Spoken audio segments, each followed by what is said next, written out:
सबको जय मसीह हमारे जीवन में है। हालेलुया। आइए एक छोटा सा प्रार्थना करते हुए ईश्वर का धन्यवाद करें उसकी अति करुणा के लिए। इस हफ्ते परमेश्वर ने हमें पूरी तरह से चलाया। परमेश्वर के लिए धन्यवाद करें। हालेलुया। परमेश्वर की महिमा करें। हालेलुया। दाऊद अपने हाथों को उठाकर उस जंगल में परमेश्वर का धन्यवाद करता है, परमेश्वर की महिमा करता है। हालेलुया। परमेश्वर की स्तुति करें। हालेलुया। अब्राहम के पिता, इसहाक के पिता, याकूब के पिता, इस सवेरे के अवसर पर पिता परमेश्वर, सफल जीवन कलीसिया में पिता परमेश्वर, हम आपका धन्यवाद करते हैं। आपकी उपस्थिति के लिए धन्यवाद। हम आपका स्वागत करते हैं पिता परमेश्वर। इस समय पे हम आपका स्वागत करते हैं पिता परमेश्वर। We welcome you Lord here. We welcome you in this place. Hallelujah. Fill your presence Lord. आपकी उपस्थिति से इस जगह को भर दे पिता परमेश्वर। हालेलुया। आपकी उपस्थिति के बिना हमें आराधना नहीं करना पिता परमेश्वर। आपकी उपस्थिति के लिए हम आपका धन्यवाद करते हैं पिता परमेश्वर। हालेलुया। तेरे धन्यवाद हो पिता परमेश्वर। We thank you Jesus. We honor you. We lift your name higher. Hallelujah. आपकी नाम की स्तुति हो परमेश्वर। How are you all? Okay. है तू दया और कृपा से भरा हुआ, पक्षियों को दूध देता हार, मेरे भी सुधीले भूले बिना, पक्षियों को तू है देता हार, मेरे भी सुधीले भूले बिना, इस जहां में कोई न तुझसा पालनहारा तारनहार, इस जहां में कोई न तुझसा पालनहारा तारनहार, ईश्वरों का परमेश्वर है तू, दया और कृपा से भरा हुआ, बुझते हुए दीप को देता और टूटे हुए दिल के दूर करता छोड़, टूटते हुए दीप को देता और टूटे हुए दिल के दूर करता छोड़, इस जहां में कोई न तुझसा पालनहारा तारनहार, इस जहां में कोई न तुझसा पालनहारा तारनहार, ईश्वरों का परमेश्वर है तू, दया और कृपा से भरा हुआ, ईश्वरों का परमेश्वर है तू, दया और कृपा से भरा हुआ, प्रतिफल देने मुझे आएगा, दुखों को दूर करके ले जाएगा, प्रतिफल देने मुझे आएगा, दुखों को दूर करके ले जाएगा, इस जहां में कोई न तुझसा पालनहारा तारनहार, इस जहां में कोई न तुझसा पालनहारा तारनहार, ईश्वरों का परमेश्वर है तू, दया और कृपा से भरा हुआ, ईश्वरों का परमेश्वर है तू, दया और कृपा से भरा हुआ, इस जहां में कोई न तुझसा पालनहारा तारनहार, इस जहां में कोई न तुझसा पालनहारा तारनहार, इस जहां में कोई न तुझसा पालनहारा तारनहार, इस जहां में कोई न तुझसा पालनहारा तारनहार। Amen. Our God, He is the beginning and the end. हमारा परमेश्वर के आदि और अंत है। He is Alpha and Omega. Alpha और ओमेगा है। He is our restorer वो हमारे छुड़ाने of वाला our है, soul. हमारे सोल को। So we must praise Him eternally, हम आकर परमेश्वर की स्तुति करनी है personally, अपने अंदर से, because He heals our lives. क्योंकि वो हमें चंगा करता है जीवन को। Through Christ's death on the cross, परमेश्वर यीशु मसीह की सूली all चढ़ने our की वजह debts have से been paid.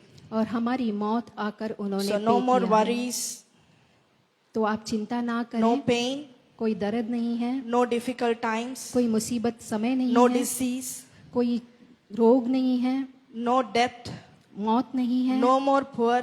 और कोई गरीबी नहीं है। Everything is paid in full by the blood of Jesus Christ. यीशु मसीह के लहू से इस सब के लिए उन्होंने। The next song we are going to sing, it has a word says Amen, हम आके दूसरा गीत गाने वाले जिसमें आमीन है, which is an affirmation. Affirmation says, yes, Lord, you are true and powerful and you are so real in whatever you say. तो हम आके उसके लिए आमीन के रूप में स्वीकार करेंगे कि वो सच्चा परमेश्वर है।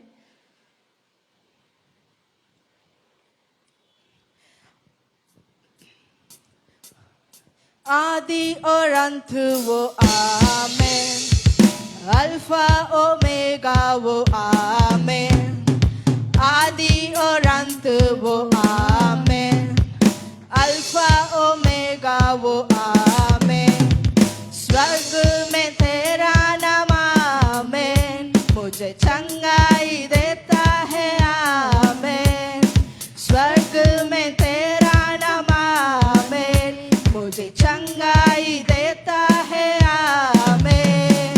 आ आ आ आमेन।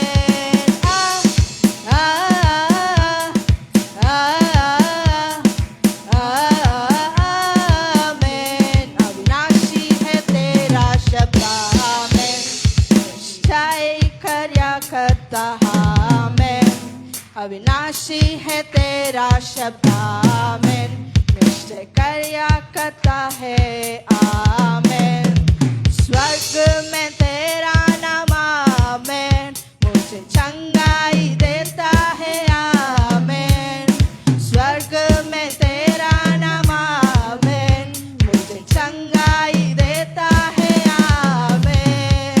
आ आ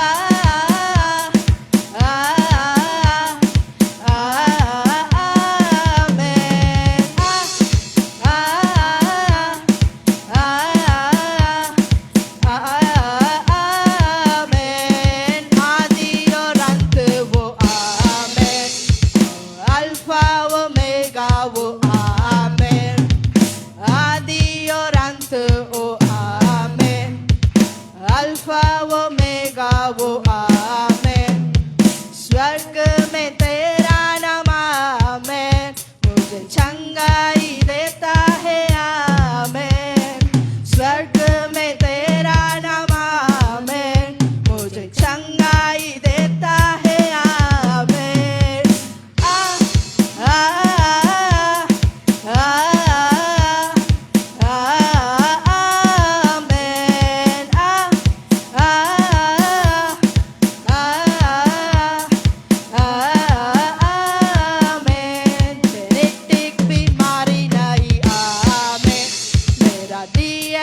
बदला है आमेन, जेनेटिक बीमारी नहीं आमेन, मेरा डीएनए बदला है आमेन, क्रूस पर मैं जन्म आमेन, अब कुछ भी बाकी नहीं आमेन, क्रूस पर मैं जन्म आमेन, अब कुछ भी बाकी नहीं आमेन।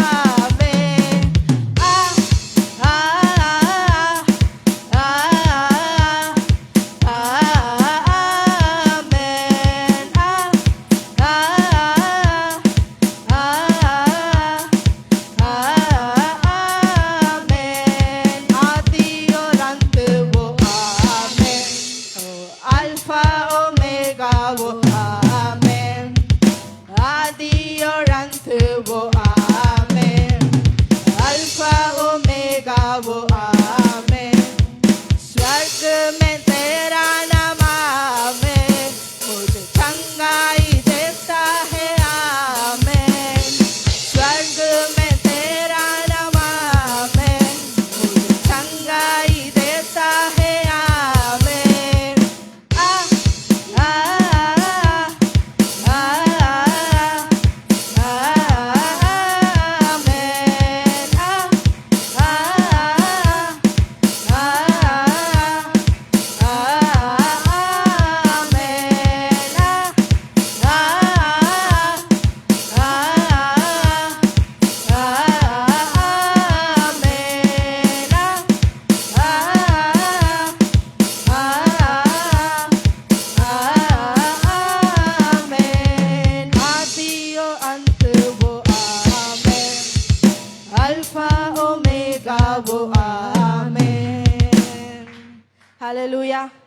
So He's beginning and the end. वही आदि और अंत है। Whatever happens in your life, हमारी जिंदगी में जो भी कुछ क्यों ना our हो, God is the Lamb of God. वो हमारा आके लैम का गॉड He is है, worthy of all the praise, सारे स्तुतियों की योग्य Glory. है, glory, and honor and power. सारे महिमा और आदर की योग्य है। He is holy forever. वो आके पवित्र हमेशा के लिए है। Let us all stand up. हम सब लोग And खड़े worship होकर him. परमेश्वर की आराधना करेंगे।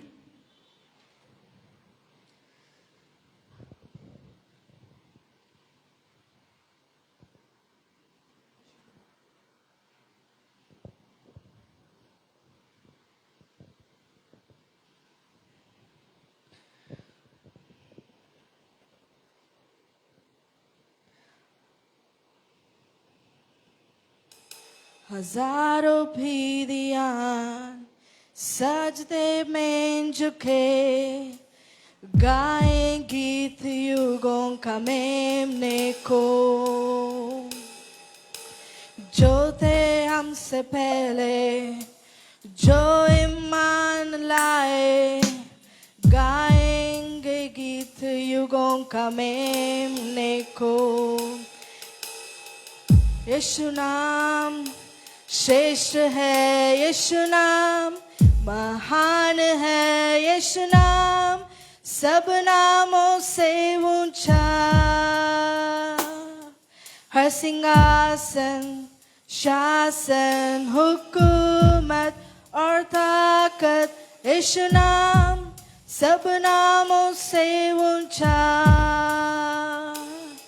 यीशु नाम श्रेष्ठ है, यीशु नाम महान है, यीशु नाम सब नामों से ऊंचा।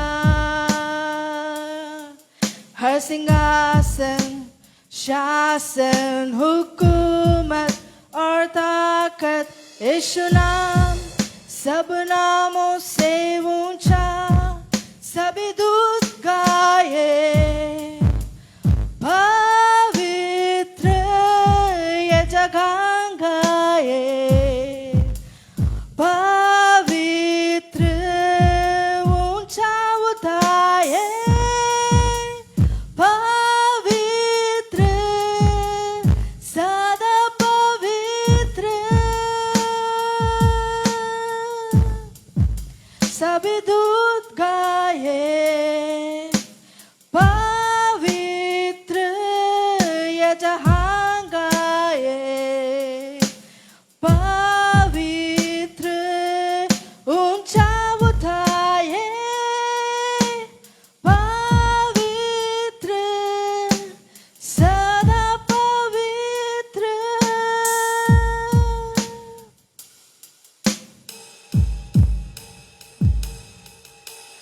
गर मिली क्षमा और हुए रिहा, गाऊं गीत सदा मेमने को।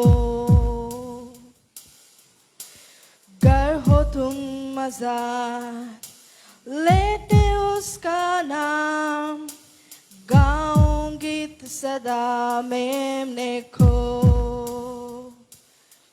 यीशु नाम श्रेष्ठ है, यीशु नाम महान है, यीशु नाम सब नामों से ऊंचा। हर सिंहासन शासन हुकूमत और ताकत, यीशु नाम सब नामों से ऊंचा। यीशु नाम श्रेष्ठ है, यीशु नाम महान है, यीशु नाम सब नामों से ऊंचा। हर सिंहासन शासन हुकूमत और ताकत, यीशु नाम सब नामों से ऊंचा। सभी दूत गाए पवित्र, ये जहां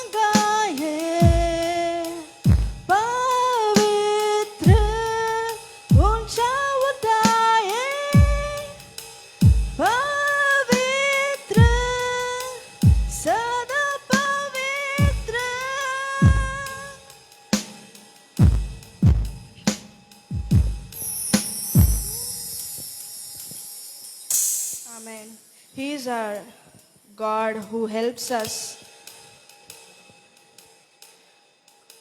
A God who is so faithful. परमेश्वर आकर बहुत ही सच्चा है जो हमें He मदद is our करता rock, है, our savior, हमारा मददगार है, our father, हमारा पिता, who we should depend on उसके ऊपर हमें निर्भर रहते for हैं everything that we do. हर चीजों के लिए जो हम करते हैं। Have trust in him, परमेश्वर पर अपनी for his भरोसा words रखें, never fails. क्योंकि उनका प्रॉमिस कभी छूटता नहीं है।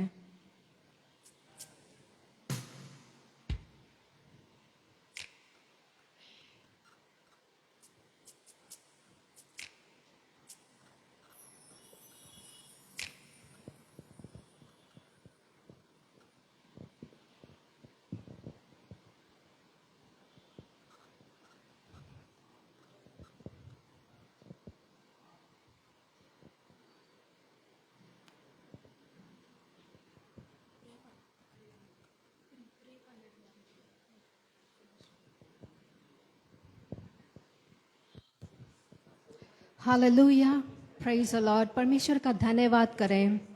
इस समय पे हमने एक अद्भुत आराधना किया। हालेलुया, वही अल्फा वही ओमेगा है, आदि और अंत।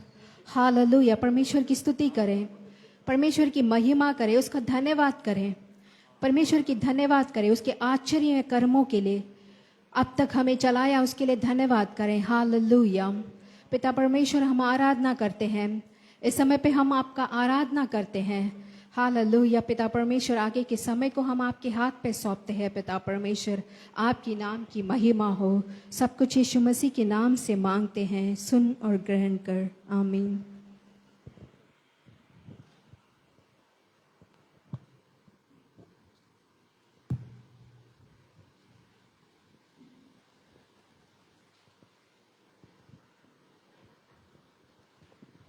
சரி.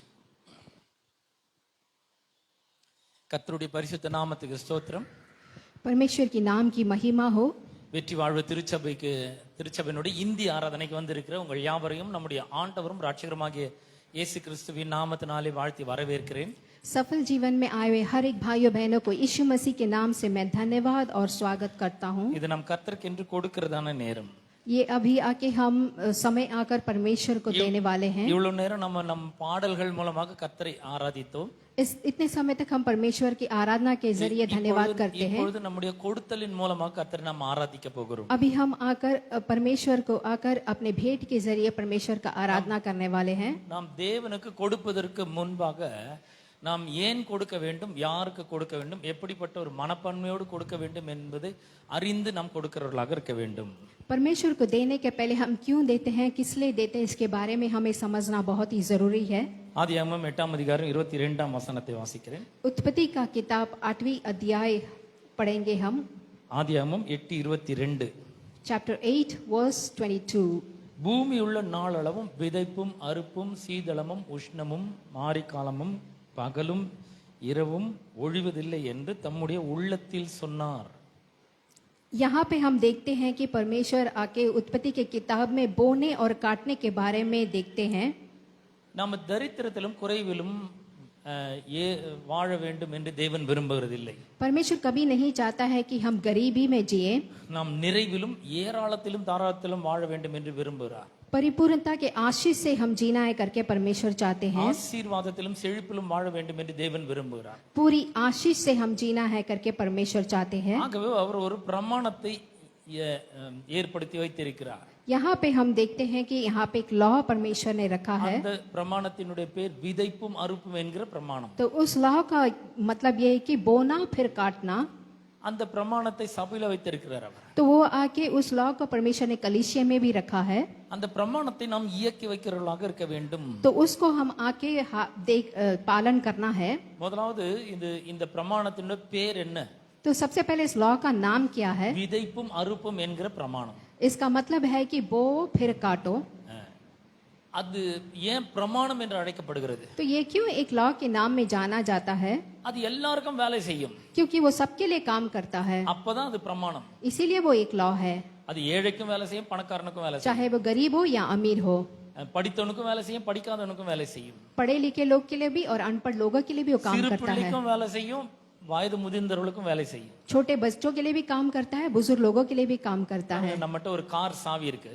इसीलिए आके अभी हमें एक कार का चाबी அந்த है, சாவியை போட்டா என்ஜின் ஆன் ஆகுற மாதிரி டிசைன் பண்ணிருக்காங்க. तो उस कार में अगर आप चाबी डालते हैं तभी इंजन ऑन होता है। அந்த சாவிக்கு வந்து படிச்சவங்கள பணக்காரனான்னு தெரியாது. उस चाबी को पता नहीं है गरीब है या अमीर है। இந்த சாவியை போட்டா என்ஜின் ஆன் ஆகும். जो कोई भी वो चाबी को डालता है इंजन ऑन हो जाता है। ஏன் அப்படி ஆகுது?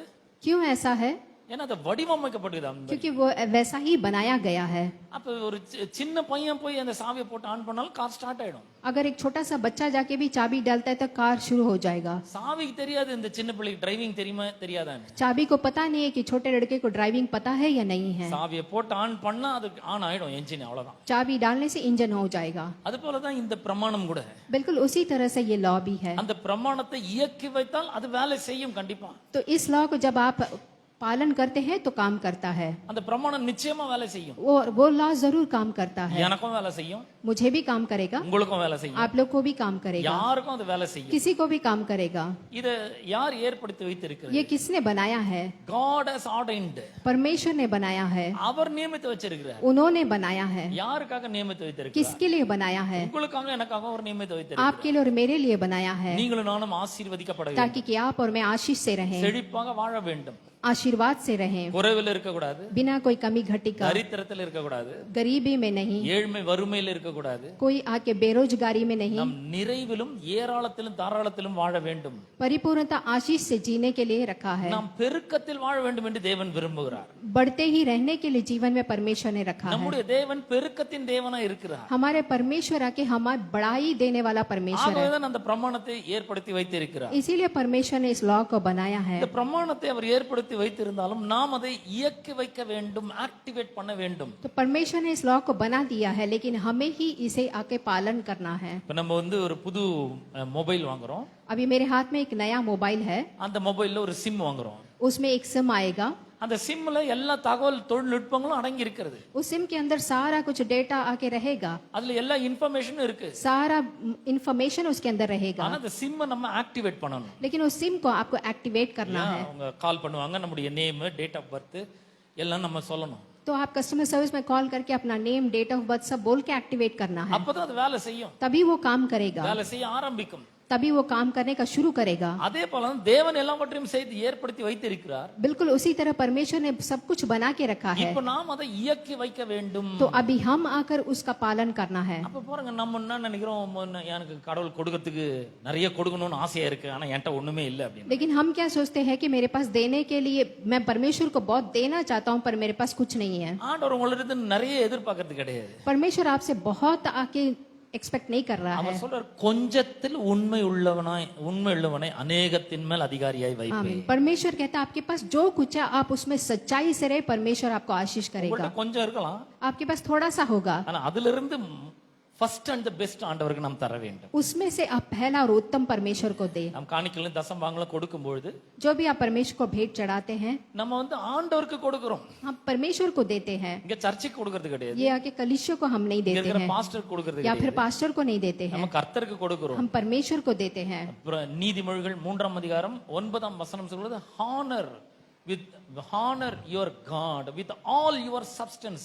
உன் பொருளாலும் எல்லா விளைவின் முதற் பலனாலும் கர்த்தரை கனம் பண்ணு. नीति वचन 3 अध्याय में हम देखते हैं कि आपके सारे उत्तम पदार्थों से, पहले पदार्थों से परमेश्वर को आकर आदर करें। நாம் ஏன் கொடுக்க வேண்டும்? हम क्यों देना है? கர்த்தரை கனம் பண்ணுகிறதுக்காக கொடுக்க வேண்டும். परमेश्वर की महिमा करने के लिए हम देते हैं। பாஸ்டர் ரொம்ப தூரத்துல இருந்து வராரு, அவருக்கு பெட்ரோல் போடுறதுக்கு காசு வேணும், अभी पास्टर बहुत दूर से आते हैं, उनको पेट्रोल डालने के लिए पैसे चाहिए, அதுக்காக கொடுக்க கூடாது. उसके लिए आप नहीं देना है। கர்த்தரை கனம் பண்றதுக்காக கொடுக்க வேண்டும். परमेश्वर की नाम की महिमा करने के लिए आपको देना है। எப்படிப்பட்ட ஒரு மனப்பான்மையோடு நாம் கொடுக்க வேண்டும்? कैसे एक दिल से परमेश्वर को देना है? 2 கொரிந்தியர் 9ஆம் அதிகாரத்தை திருப்புவோம். दूसरे कुरिन्थियन की किताब 9ஆம் அதிகாரம் चैप्टर 9 देखेंगे। 6ஆம் வசனத்திலிருந்து வாசிக்கிறேன். मैं 6 से पढ़ूंगा। எப்படிப்பட்ட மனப்பான்மையோடு நாம் கொடுக்க வேண்டும்?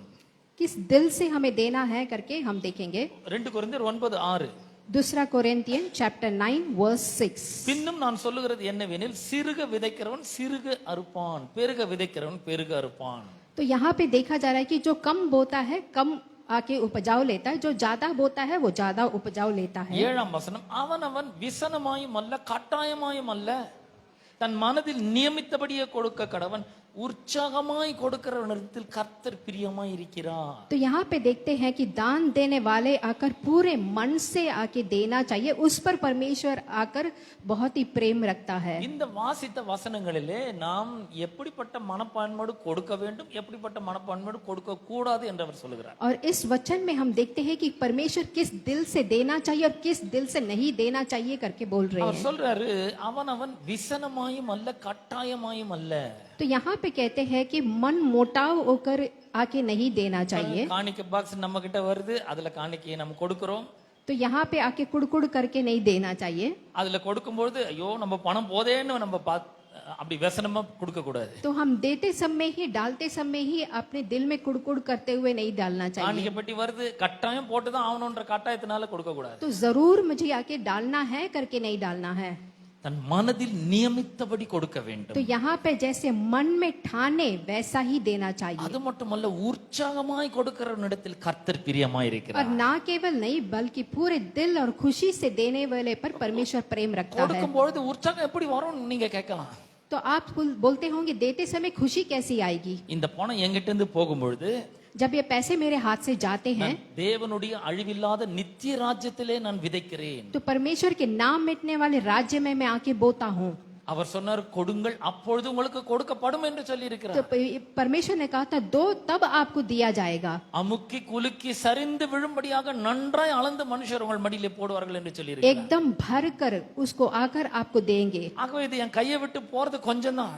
मेरे हाथ से थोड़ा ही जाता है, ஆனா அவர் திரும்ப கொடுக்கும் பொழுது திரளாய் கொடுக்கிறவராய் இருக்கிறார். लेकिन परमेश्वर जब आपको वापस देता है बहुत देता है। ஏனென்றால் 8ஆம் வசனம் சொல்கிறது, 8ஆம் வசனம், क्योंकि यहाँ पे 8वीं वचन को देखेंगे तो மேலும் நீங்கள் எல்லாவற்றிலையும் எப்பொழுதும் சம்பூர்ணமுடனாய் இருக்கும் சகல நற்கிரைகளிலும் பெருகுகிறதற்கும் தேவன் சகலவித கிருபைகளையும் உங்களிடத்தில் பெருகச் செய்ய வல்லவராய் இருக்கிறார். तो यहाँ पे आके परमेश्वर आके सभी प्रकार का अनुग्रह से हमारे आके बढ़ाने के लिए मदद करते हैं। ஆங்கில வேதம் சொல்லுகிற ஆங்கில மொழியாக்கம் ஒன்று AMPC டிரான்ஸ்லேஷன் சொல்லுகிறது. यहाँ पे इंग्लिश में आके बोलते हैं, அதுல வந்து ஆம்பிளிஃபைட் கிளாசிக் வெர்ஷன், तो क्लासिक वर्जन में बोलते हैं and God is able.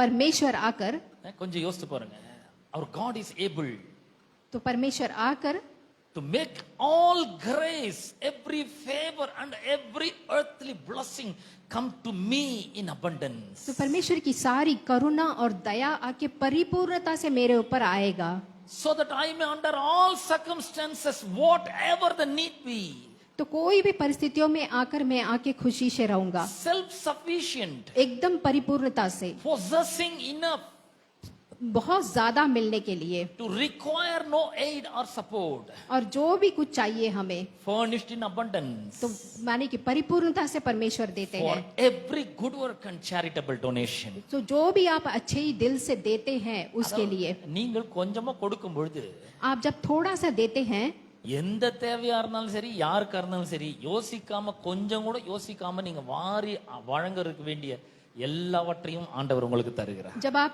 बिना सोचे समझे आप जो भी हो, आप परमेश्वर को कुछ भी दिल से देते हैं तो परमेश्वर आपको आशीष करता है। ஆகவே காணிக்கை தசமங்களை கரங்களை எடுத்துக்கொள்வோம், इसीलिए हम आकर अपने भेंट को हाथ पे ले அதை लेंगे, கர்த்தருக்கு நேராக உயர்த்துவோம், हम परमेश्वर के आगे चढ़ाएंगे, கர்த்தருடைய வார்த்தை அறிக்கையிட்டு விசுவாசத்தோடு கொடுப்போம். परमेश्वर के वचन को बोलकर हम विश्वास के साथ परमेश्वर को देंगे। கரங்களை உயர்த்தி காணிக்கை தசமங்களை கரங்களை எடுத்துக்கொள்ளும், கரங்களை உயர்த்தி சொல்லுவோம். अपने भेंट को आप अपने हाथ पे ले लीजिए।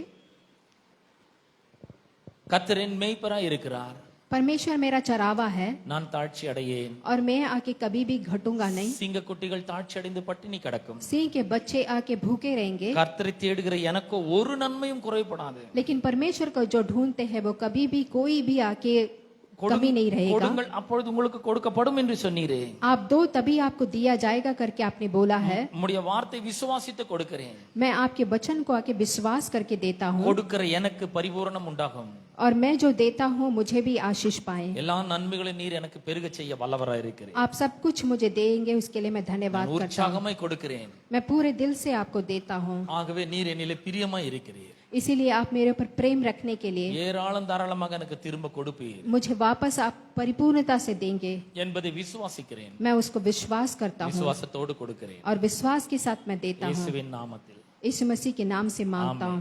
आमीन. கொடுக்கிறான